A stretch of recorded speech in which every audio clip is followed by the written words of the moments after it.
Aku bertanggung jawab atas pekerjaan video di gerejaku. Suatu hari, salah satu saudariku menghubungiku dengan tergesa-gesa. Dia tak memeriksa video dengan saksama, sehingga perlu dikerjakan ulang, yang mengakibatkan keterlambatan, menyerap tenaga dan sumber daya kami. Saat mendengar judul videonya, aku sadar bahwa aku juga membantu memeriksanya. Tapi aku juga tak menemukan kesalahan. Setelah telepon itu, aku bergegas mencari tahu masalahnya. Dan ternyata ada kesalahan penulisan pada judul video. Tentu saja, kesalahan di tempat kerja harus dilaporkan kepada pemimpin atau disoroti agar semua orang dapat menghindari masalah serupa nantinya. Namun, aku bingung. Kenapa aku melakukan kesalahan mendasar semacam itu? Dan memikirkan pandangan pemimpin terhadapku setelahnya. Apa dia akan berpikir bahwa aku tak serius atau tak dapat dipercaya dalam tugas?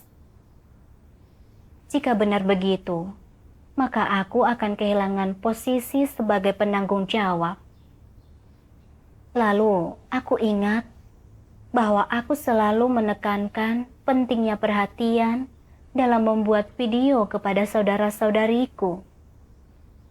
Jika semua orang tahu aku melakukan kesalahan ini, apa mereka akan menganggapku tak cocok menjadi penanggung jawab? Lalu bagaimana nasib reputasiku? Jadi, aku tak ingin memberitahukan kesalahanku kepada orang lain. Aku mencari dalih untuk diriku.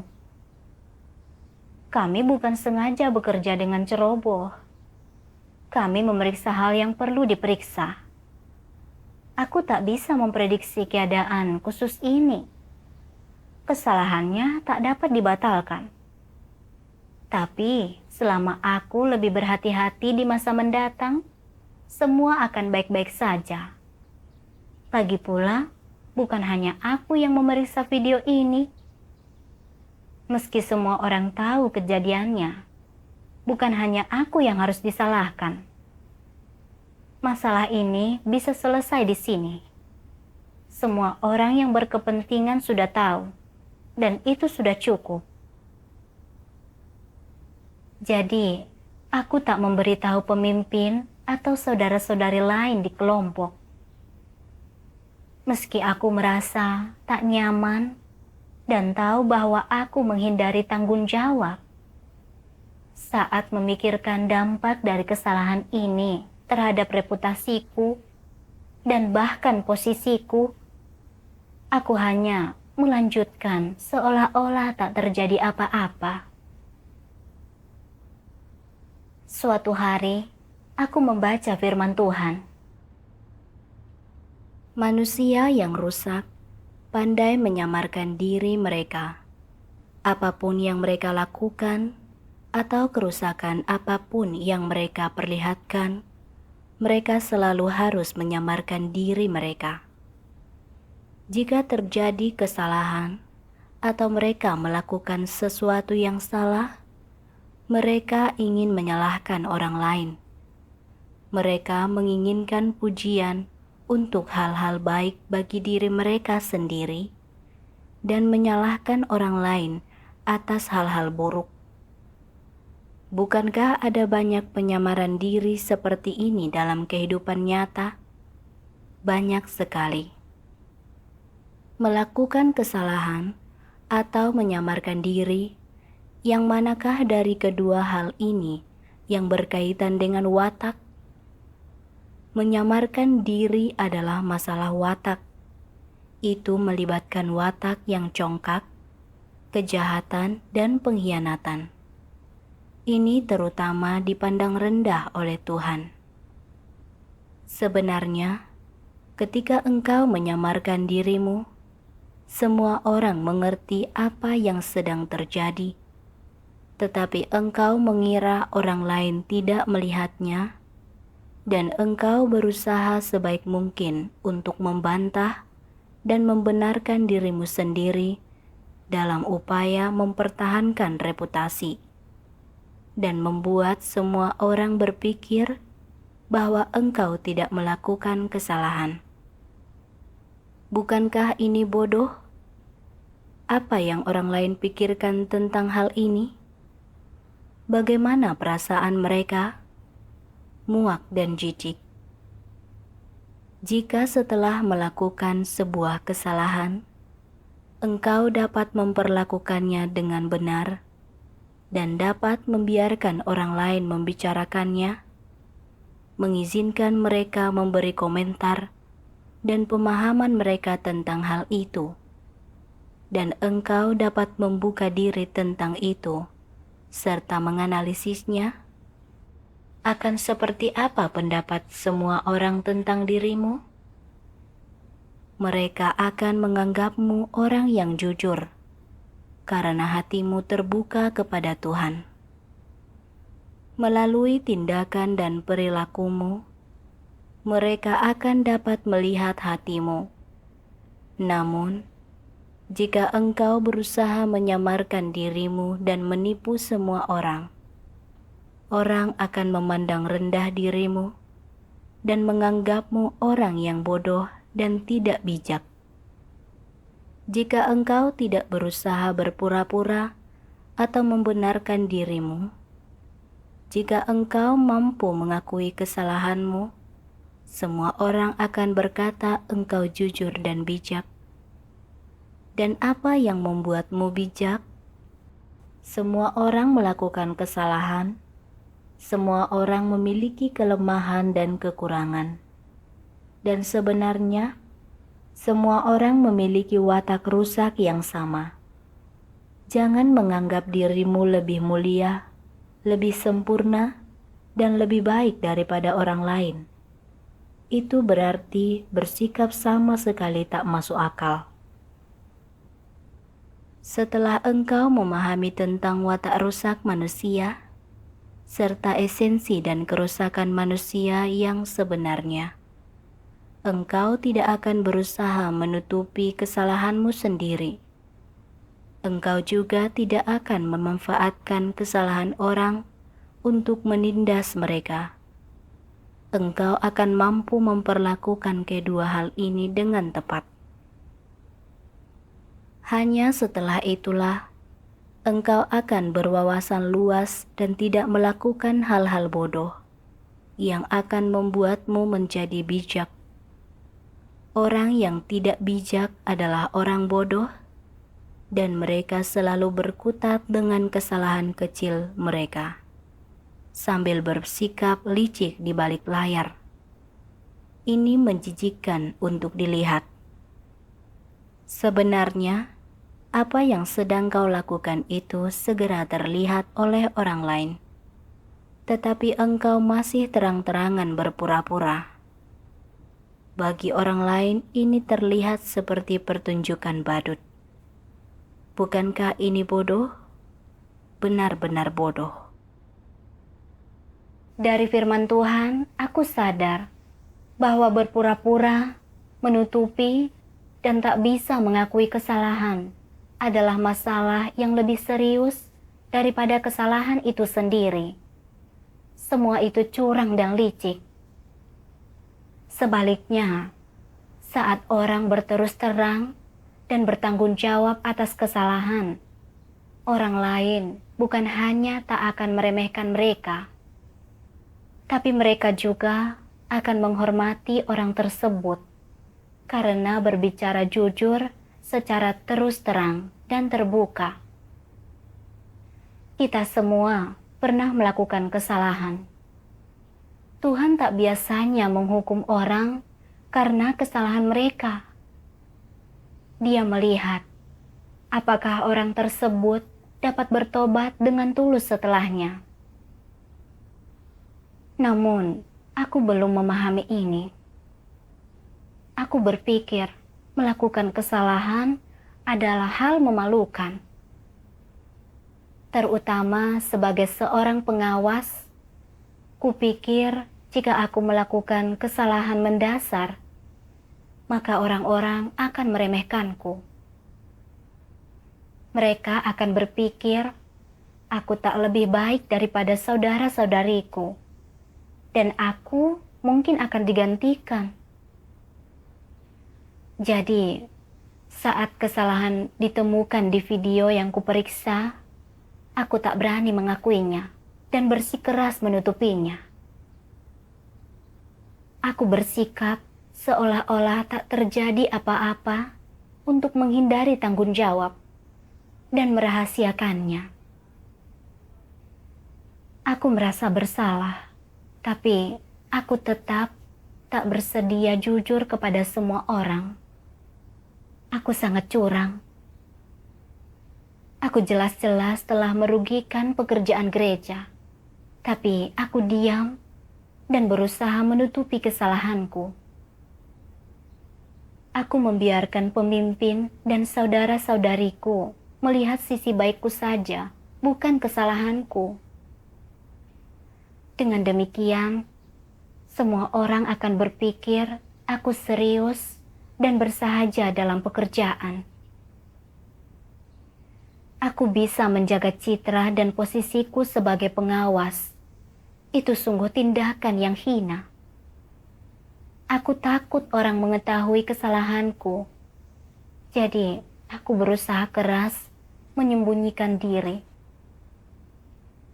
Aku menutupi sisi burukku, memperdaya orang, dan menyembunyikan kenyataan dari mereka. Aku hidup tanpa karakter dan harga diri. Aku tak bisa terus menutupi kesalahanku dan memperdaya orang lain. Jadi, aku menulis, memberitahu pemimpinku tentang situasiku, dan mengungkapkan kerusakanku kepada semua orang. Aku memberitahu yang sebenarnya, agar mereka dapat belajar dari kesalahanku. Setelah melakukan ini, aku merasa sedikit lebih tenang. Namun, saat aku membuka daftar pekerjaan kami, aku menemukan bahwa ada video lain yang dibuat 2 kali. Aku tak percaya itu terjadi. Aku memonitor semua orang yang kutugaskan. Jadi bagaimana bisa ada kesalahan lagi? Namun saat kuperiksa, memang benar videonya dibuat 2 kali. Saat itu aku terhenyak. Ini buruk. Aku baru saja mengakui kesalahanku kepada pemimpin, dan sebelum dia memahami situasinya dengan mendetail, aku mengacau lagi. Bagaimana anggapannya terhadapku? Apa dia akan berpikir aku selalu melakukan kesalahan dan tak cocok menjadi penanggung jawab? Lalu, jika saudara-saudari lain tahu, apa mereka akan berpikir aku tak bisa diandalkan? Jika kesalahan mendasar ini terus terjadi, maka saat nanti aku bersekutu tentang keseriusan dan tanggung jawab dalam tugas, akankah mereka menganggapku serius? Tidak, aku harus mencari tahu penyebab pasti kesalahan ini dan berharap bahwa aku tak berandil dalam hal ini. Meski aku turut menanggung kesalahan, porsinya harus lebih kecil. Dengan demikian, aku tak akan dipermalukan dan statusku akan aman.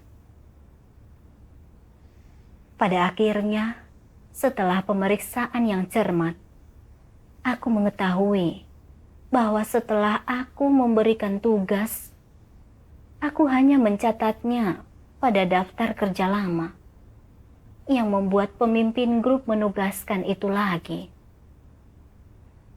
Tak diragukan lagi, porsi tanggung jawabku besar. Saat menyadarinya, aku ketakutan. Bagaimana bisa aku sesial itu? Aku menghadapi masalah yang seharusnya tak terjadi. Sungguh sial. Aku benar-benar kebingungan. Apa aku harus memberitahu pemimpin soal kesalahan ini atau tidak? Jika semua orang tahu aku melakukan 2 kesalahan mendasar berturut-turut, bagaimana anggapan mereka terhadapku? Aku benar-benar tidak ingin memberitahukan yang sebenarnya kepada pemimpin. Meski begitu, aku memikirkan firman Tuhan yang pernah kubaca. Kebohongan dan kecurangan lebih serius daripada kesalahan. Dan Tuhan makin membenci hal itu. Dalam hatiku, aku takut. Akhirnya aku memberanikan diri dan memberitahu pemimpin soal kesalahan ini. Tapi aku tak bisa menghilangkan rasa takutku. Aku dipenuhi kecemasan. Hatiku terasa berat, seolah-olah ada batu yang membebaninya. Aku bingung saat melakukan tugas, dan aku tak bisa tidur saat malam. Aku tahu bahwa keadaan ini tak benar, jadi aku berdoa, memohon bimbingan Tuhan untuk mengenali diriku. Setelahnya, aku membaca kutipan firman Tuhan dan memahami keadaanku. Tuhan yang Maha Kuasa berfirman, sebanyak apapun hal-hal salah yang antikristus lakukan, hal-hal salah macam apapun yang mereka lakukan, baik itu menggelapkan, menghambur-hamburkan, maupun menyalahgunakan persembahan milik Tuhan, atau mengganggu dan mengacaukan pekerjaan gereja, atau membuat pekerjaan ini menjadi kacau balau dan memancing murka Tuhan. Mereka selalu tetap tenang dan tidak peduli. Kejahatan macam apapun yang antikristus lakukan, atau konsekuensi apapun yang mereka timbulkan, mereka tidak pernah datang ke hadapan Tuhan untuk mengakui dosa-dosa mereka dan bertobat sesegera mungkin. Dan mereka tidak pernah datang ke hadapan saudara-saudari dengan sikap yang menyingkapkan diri mereka dan sikap terbuka untuk mengakui kesalahan mereka. Mulai menyadari pelanggaran mereka, mengetahui kerusakan mereka sendiri, dan menyesali perbuatan jahat mereka.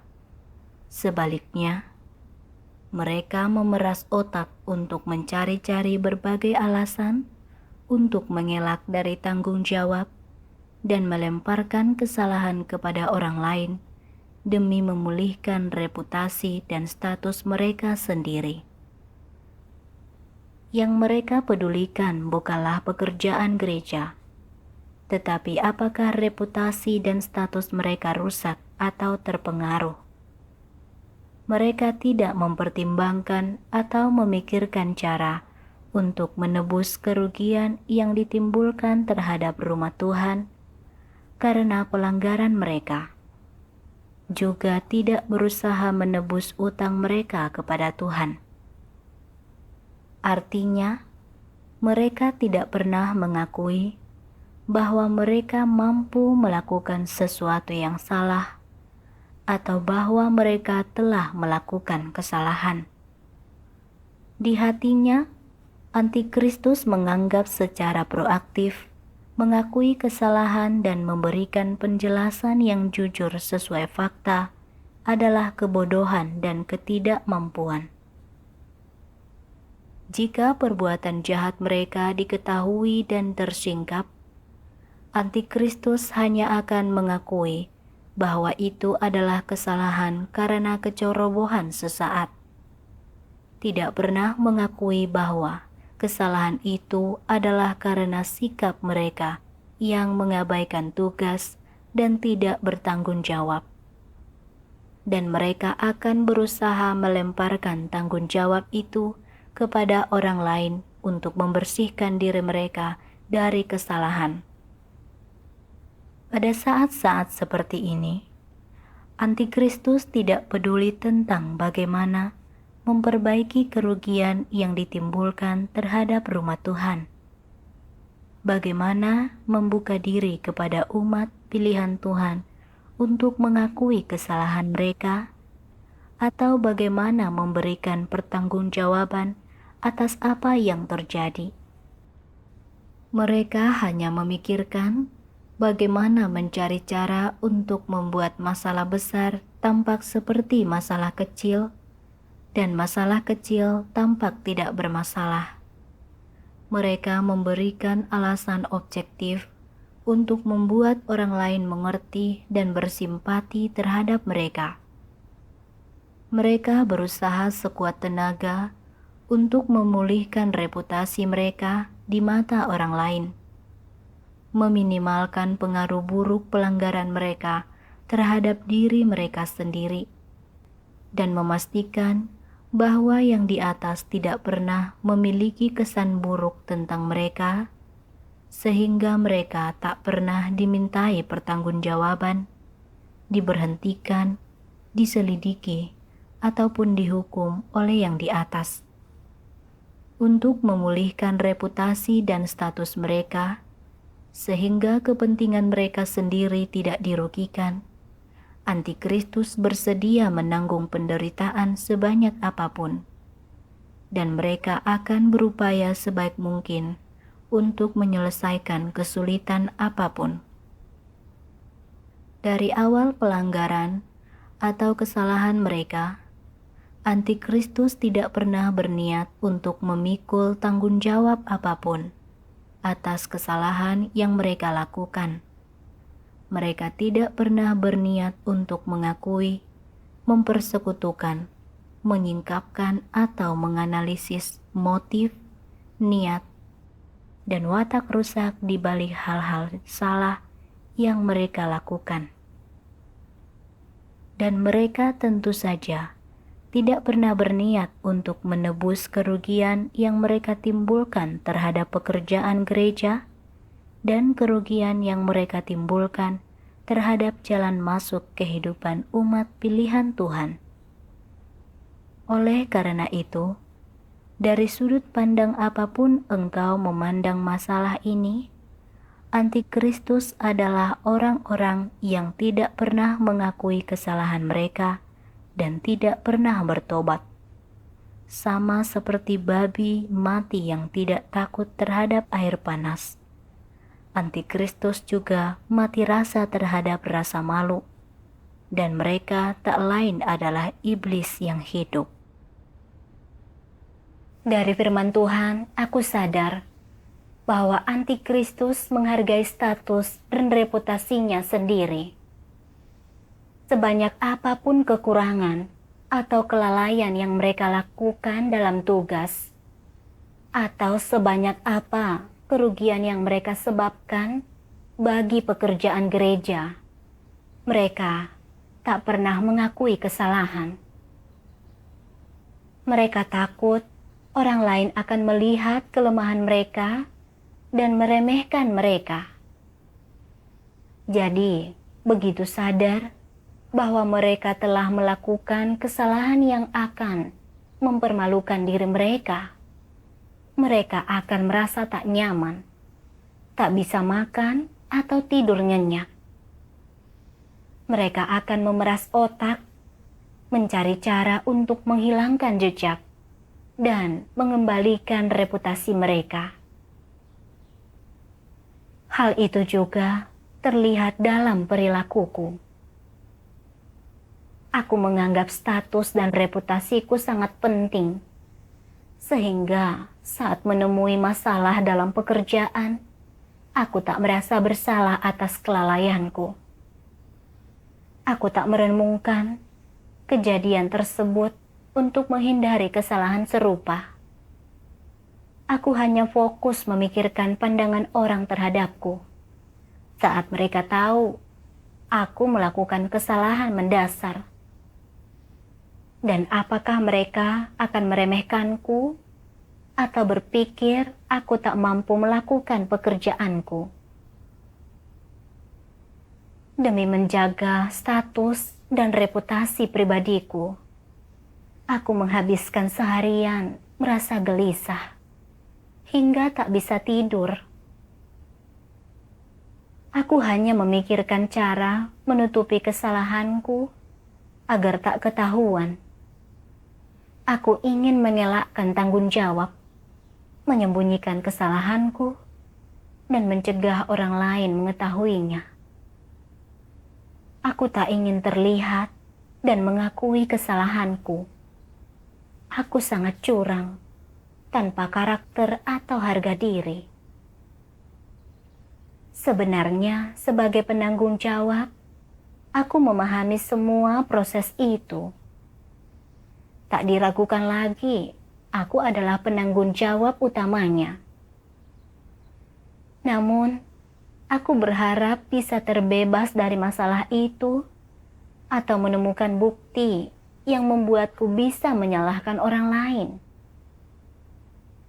Pada akhirnya, saat sadar bahwa aku tak bisa mengelakkan tanggung jawab, aku bersikeras menempatkan diri sebagai korban, menganggapnya sebagai kesialan. Aku tak merenung, aku hanya mengeluhkan kesialanku. Aku menutupi kesalahanku dan berbuat curang demi melindungi statusku. Itu adalah perilaku seorang antikristus. Saat menyadarinya, aku merasa takut. Aku tahu bahayanya jika terus seperti ini. Enggan bertobat sama seperti antikristus. Aku juga sadar bahwa sebagian alasan yang membuatku keras kepala dan enggan mengakui kesalahan adalah karena aku dikekang dan dikendalikan oleh posisiku sebagai penanggung jawab yang membuatku keliru menangani kesalahan. Aku menemukan beberapa firman Tuhan tentang hal ini. Tuhan yang Maha Kuasa berfirman, "Bagaimana seharusnya engkau berlatih menjadi orang biasa dan normal? Bagaimana ini bisa dilakukan? Pertama, jangan memberi gelar pada dirimu sendiri dan menjadi terikat oleh gelar tersebut. Dengan berkata, aku ini seorang pemimpin, kepala tim, aku pengawas, tak seorang pun tahu urusan ini lebih baik daripadaku. Tak seorang pun mengerti keahlian ini lebih daripadaku. Jangan terjebak dalam gelar yang kau tunjuk sendiri. Begitu engkau melakukannya, itu akan mengikat tangan dan kakimu. Dan apa yang kau katakan dan lakukan akan terpengaruh. Pemikiran dan penilaian normalmu juga akan terpengaruh. Engkau harus membebaskan diri dari belenggu status ini. Pertama-tama, turunkan dirimu dari gelar dan kedudukan resmi ini dan tempatkanlah dirimu sebagai orang biasa. Jika engkau melakukannya, mentalitasmu akan menjadi sedikit normal. Engkau juga harus mengakui dan berkata, aku tidak tahu bagaimana melakukan ini dan aku juga tidak mengerti itu. Aku harus melakukan penelitian dan belajar. Atau, aku tidak pernah mengalami ini, jadi aku tidak tahu harus berbuat apa. Ketika engkau mampu mengatakan apa yang sebenarnya kau pikirkan dan mengatakannya dengan jujur, engkau akan memiliki nalar yang normal. Orang lain akan mengetahui dirimu yang sebenarnya dan dengan demikian akan memiliki pandangan yang normal tentang dirimu. Dan engkau tidak perlu berpura-pura. Engkau juga tidak akan merasa sangat tertekan. sehingga engkau akan dapat berkomunikasi dengan orang-orang secara normal. Hidup seperti ini adalah hidup yang bebas dan mudah. Siapapun yang mendapati hidupnya melelahkan, mereka sendirilah yang menyebabkannya. Ketika seseorang di gereja dipromosikan dan dibina untuk menjadi pemimpin, mereka hanya dipromosikan dan dibina dalam arti yang sederhana. Itu bukan berarti bahwa mereka telah menjadi pemimpin yang memenuhi syarat atau cakap. Bukan berarti bahwa mereka sudah mampu melakukan pekerjaan seorang pemimpin dan dapat melakukan pekerjaan nyata. Itu tidak benar. Kebanyakan orang tidak melihat dengan jelas tentang hal-hal ini, dan mereka memandang orang-orang yang dipromosikan ini dengan mengandalkan imajinasi mereka. Tetapi ini adalah kesalahan. Sekalipun orang sudah bertahun-tahun percaya kepada Tuhan, apakah mereka yang dipromosikan benar-benar memiliki kenyataan kebenaran? Belum tentu. Mampukah mereka melaksanakan pengaturan kerja rumah Tuhan? Belum tentu. Apakah mereka memiliki rasa tanggung jawab? Apakah mereka memiliki komitmen? Apakah mereka mampu tunduk kepada Tuhan? Ketika mereka menghadapi suatu masalah, apakah mereka mampu mencari kebenaran? Semua ini tidak diketahui. Apakah orang-orang ini memiliki hati yang takut akan Tuhan? Dan seberapa besarkah hati yang takut akan Tuhan yang mereka miliki? Apakah mereka cenderung mengikuti keinginan mereka sendiri ketika mereka melakukan segala sesuatu? Apakah mereka mampu mencari Tuhan? Selama mereka melakukan pekerjaan sebagai pemimpin, apakah mereka sering datang ke hadapan Tuhan untuk mencari kehendak Tuhan? Mampukah mereka membimbing orang untuk masuk ke dalam kenyataan kebenaran? Mereka tentu saja tidak mampu dengan segera melakukan hal-hal semacam itu. Mereka belum menerima pelatihan dan memiliki terlalu sedikit pengalaman, sehingga mereka tak mampu melakukan hal-hal ini. Inilah sebabnya mengapa mempromosikan dan membina orang bukan berarti mereka telah memahami kebenaran. Juga tidak bisa dikatakan bahwa mereka sudah mampu melakukan tugas mereka dengan memuaskan.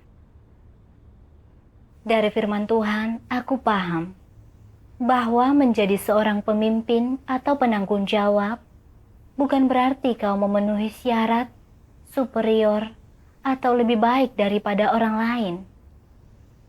Posisi itu menjadi kesempatan untuk mengembangkan keterampilanmu dan berlatih melalui pekerjaan.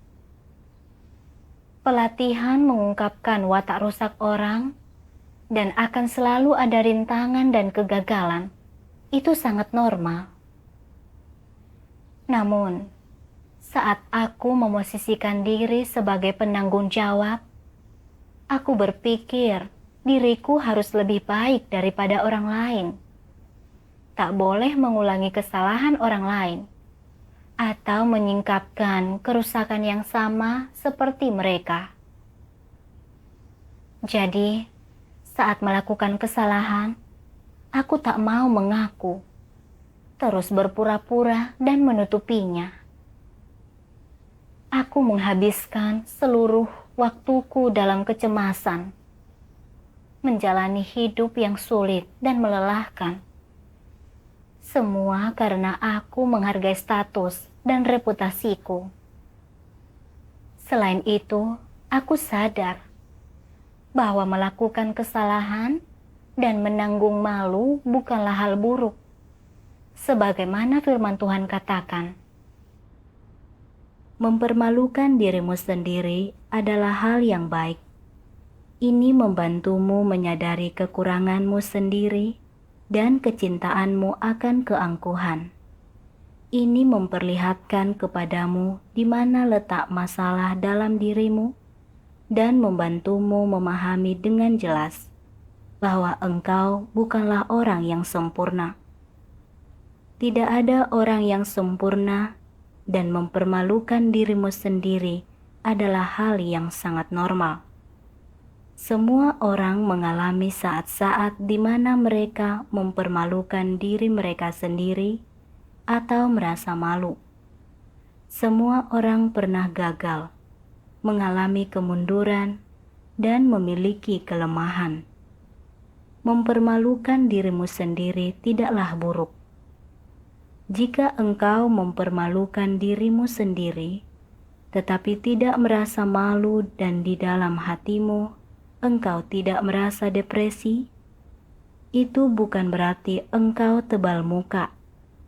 Itu artinya engkau tidak peduli apakah mempermalukan dirimu sendiri akan memengaruhi reputasimu, dan itu berarti keangkuhanmu tidak lagi menguasai pemikiranmu. Itu berarti engkau telah dewasa dalam kemanusiaanmu. Ini luar biasa. Bukankah ini hal yang baik? Ini adalah hal yang baik. Jangan menganggap dirimu belum melaksanakan tugasmu dengan baik atau menganggap dirimu tidak beruntung.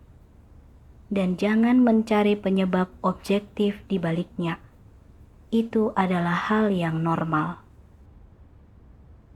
Sebenarnya, setelah rangkaian kesalahan ini dan usaha memalukanku untuk menyembunyikannya, akhirnya aku mengetahui beberapa hal tentang diriku. Aku sadar bahwa aku tak lebih baik daripada saudara-saudariku. Aku melakukan tugasku dengan ceroboh, terlalu mengkhawatirkan reputasi dan statusku. Aku bahkan tak berani mengakui kesalahanku. Aku ingin menutupinya dan memperdaya semua orang. Aku seorang hipokrit yang licik. Sebenarnya, menghadapi masalah saat bertugas bukanlah hal yang menakutkan. Selama kau berterus terang, jujur, dan dapat menghadapi kesalahan dengan tenang, dan dapat merenungkannya, agar dapat menghindari masalah serupa di masa mendatang, kau masih bisa mendapatkan sesuatu. Ini adalah sikap dan nalar yang harus orang miliki. Kini, setelah memahami kehendak Tuhan, aku tak peduli dengan anggapan orang lain terhadapku. Aku sudah memengaruhi pekerjaan kami. Aku harus mencari akar permasalahannya agar tak mengulanginya di masa mendatang. Setelah itu, aku membaca kutipan firman Tuhan. Jika orang mampu bersikap serius, bertanggung jawab dan mencurahkan segenap hati dan kekuatan mereka, pekerjaan akan terlaksana dengan baik. Terkadang engkau sedang berada dalam keadaan pikiran yang salah dan tidak bisa mendapati atau menemukan kesalahan yang jelas, seperti terang di siang hari. Jika engkau berada dalam keadaan pikiran yang benar, maka dengan pencerahan dan bimbingan Roh Kudus, engkau akan mampu mengenali masalahnya. Jika Roh Kudus membimbingmu dan memberimu suatu kesadaran, memungkinkanmu untuk merasakan kejelasan dalam hatimu dan mengetahui di mana letak kesalahannya. Engkau akan mampu memperbaiki penyimpangan itu dan berusaha untuk menerapkan prinsip-prinsip kebenaran. Jika keadaan pikiranmu salah dan engkau bingung dan ceroboh, akan mampukah engkau melihat kesalahan tersebut? Tidak akan. Menunjukkan apa hal ini? Ini menunjukkan bahwa untuk dapat melaksanakan tugas dengan baik, sangatlah penting untuk orang bekerja sama. Kerangka berpikir mereka sangat penting. Dan kemana mereka mengarahkan pemikiran dan gagasan mereka sangatlah penting. Tuhan memeriksa dan dapat melihat bagaimana keadaan pikiran orang dan berapa banyak tenaga yang mereka kerahkan saat mereka melaksanakan tugas mereka. Sangatlah penting bagi orang untuk mencurahkan segenap hati dan segenap kekuatan mereka dalam apa yang mereka lakukan.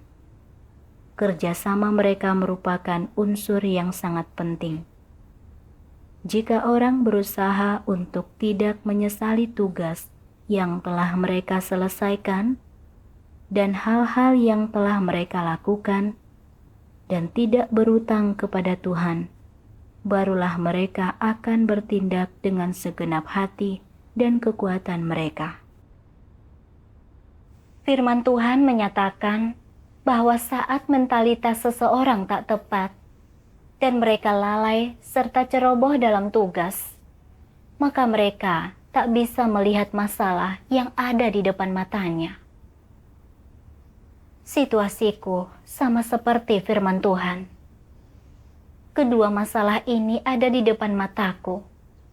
Seandainya aku memperhatikan dengan lebih saksama, aku pasti akan mengetahuinya. Namun, aku tak menyadarinya. Satu video harus dikerjakan ulang, dan video lain dibuat 2 kali. Dan itu menyerap tenaga dan sumber daya kami. Lalu sebenarnya, ini sangat berkaitan dengan mentalitasku saat itu. Aku berpikir bahwa aku seorang veteran di pekerjaan ini dan telah memahami alur kerjanya dengan sangat baik. Jadi aku tak terlalu waspada seperti saat baru mulai bekerja. Aku congkak dan ceroboh, terutama terkait pemeriksaan awal. Aku berpikir itu hal sederhana yang bisa kulakukan sekenanya berdasarkan pengalamanku terdahulu. Aku tak memperhatikan, tak memeriksa pekerjaannya dengan teliti, dan akibatnya aku melakukan kesalahan mendasar itu. Semua ini terjadi karena aku hidup dengan watak congkak dan melakukan tugasku seadanya. Setelahnya, aku berterus terang kepada saudara-saudariku tentang kesalahan yang kulakukan dalam tugas. Aku merangkum permasalahan dalam pekerjaan kami dan mengajukan beberapa norma yang membantu mencegah masalah serupa di masa mendatang. Berkat hal ini, pikiranku jadi tenang. Tak berselang lama, aku menangani sebuah proyek baru. Namun, karena aku belum pernah mengerjakan video serupa, aku tak benar-benar memahami detailnya. Jadi beberapa masalah muncul selama proses produksi. Meski terkadang aku khawatir dengan anggapan orang, aku menghadapi masalahnya dengan pola pikir yang tepat, tanpa dikendalikan oleh harga diriku. Saat melakukan kesalahan, aku mencatatnya dan merangkum penyimpangannya, agar menemukan cara untuk mencegahnya terulang. Setelah melakukan ini, aku dapat melihat bimbingan Tuhan, menangkap dan memperbaiki banyak kesalahan sebelum hal itu merugikan gereja. Melalui pengalaman ini, aku belajar bahwa dengan bertugas sepenuh hati, kau akan mendapatkan bimbingan dan perlindungan Tuhan. Di saat yang sama, aku pun belajar bahwa mempermalukan diri sendiri melalui kesalahan atau kegagalan bukanlah hal buruk. Itu justru membantuku melihat kelemahan dan kerusakanku, menyingkirkan keangkuhanku, dan memperlakukan diriku dengan tepat. Syukur kepada Tuhan.